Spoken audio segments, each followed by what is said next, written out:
பாலக்கீரை, பாசிப்பருப்பு இது 2ம் சேர்த்து புலாவ் பண்ணியிருக்கீங்களா? ஒரு முறை பண்ணி பாருங்கள். அடுத்து நீங்கள் திரும்ப திரும்ப அதே தான் பண்ணுவீங்க. ஏன்னா இது அவ்வளோ ருசியாக இருக்கும். வாங்க இது எப்படி பண்ணலான்னு பார்க்கலாம். நான் இன்றைக்கி 1 கப் அளவு பாசுமதி அரிசியும் 1 கப் அளவு பாசிப்பருப்பும் எடுத்திருக்கேன். பாத்திரத்தில் ஒரு 4, 5 ஸ்பூன் எண்ணெய் சேர்த்துக்கோங்க. இல்லைனா நெய் கூட நீங்கள் சேர்த்துக்கோங்க. ஒரு பெரிய சைஸ் வெங்காயம், ஒரு சின்ன துண்டு பட்டை 2 சேர்த்துக்கோங்க. 4, 5 லவங்கம் சேர்த்துக்கோங்க. பாலக்கீரை நான் எடுத்திருக்கேன். நான் ஒரு 10, 15 போல் எடுத்திருக்கேன். அந்த காம்பெல்லாம் நீக்கிட்டு பொடியாக கட் பண்ணி இதையும் ஒரு ஓரமாக அப்படியே வச்சுக்கோங்க. பெரிய சைஸ் தக்காளி ஒன்று நல்லா பொடியாக கட் பண்ணி அதையும் சேர்த்துக்கோங்க. 1 ஸ்பூன் அளவுக்கு இஞ்சி பூண்டு பேஸ்ட் வந்து இதில் சேர்த்துக்கோங்க. 1 கப் அரிசி வந்து 250 கிராம் இருக்கும். நான் 1 கப் அரிசியும் 1 கப் பருப்பும் சேர்த்துருக்கேன். நீங்கள் 1,5 கப் அளவுக்கு அரிசியும் 1/2 கப் அளவு பருப்பு கூட சேர்க்கலாம். ரொம்பவே நல்லா தான் இருக்கும். உங்களுக்கு என்னென்ன காயெல்லாம் விருப்பமோ அந்த காயெல்லாம் சேர்த்துக்கோங்க. நிறைய காய் போடும்போது இன்னும் நல்லாவே ஹெல்தியான ரெசிபி நமக்கு கிடைக்கும். லஞ்ச் பாக்ஸ்க்கு இது ஒரு சூப்பரான ரெசிபி இது. காய்கறி சேர்க்கும்போது பச்சை மிளகாய் 2 சேர்த்துக்கோங்க. நாம் எடுத்து வச்சுருக்க கீரையும் இதில் சேர்த்துடலாம். 1/2 ஸ்பூன் அளவுக்கு நான் இதில் மிளகாத்தூள் சேர்த்துருக்கேன். நான் இன்றைக்கி 1/2 ஸ்பூன் அளவுக்கு மிளகாத்தூள் சேர்த்துருக்கேன்.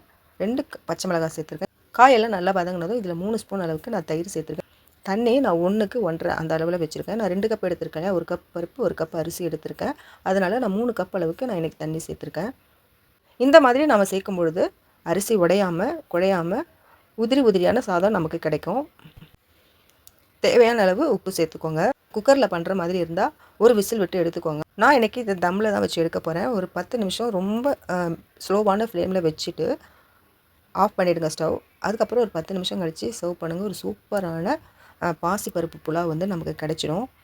கண்டிப்பாக உங்கள் வீட்டில் இருக்க எல்லாருமே இதை விரும்பி சாப்பிடுவாங்க. ஏன்னா இதோட டேஸ்ட் வந்து அப்படி இருக்கும். இறக்கும்பொழுது ஒரு 2 ஸ்பூன் நெய் விட்டு சாப்பிட்டிங்கன்னா இன்னுமே ரொம்பவே நல்லாயிருக்கும். ஸ்கூலுக்கெல்லாம் கொடுத்து விடுறதுக்கு ஒரு நல்ல ஒரு ரெசிபி இது.